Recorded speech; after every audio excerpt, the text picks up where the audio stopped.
আজকে দেখাচ্ছি মুর্শিদাবাদ ভ্রমণের পার্ট 2। আগের দিন দেখিয়েছিলাম হাজারদুয়ারি বা নবাব প্যালেস।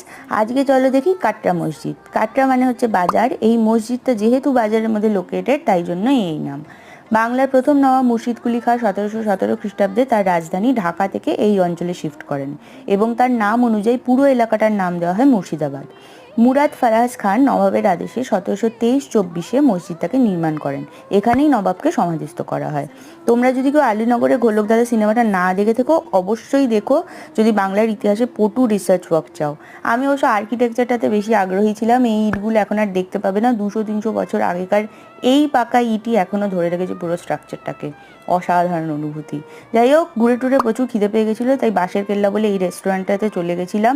খাবার মোটামুটি ছিল, তবে সেই সময় অমৃত মনে হয়েছিল আর পরিবেশটাও খারাপ ছিল না।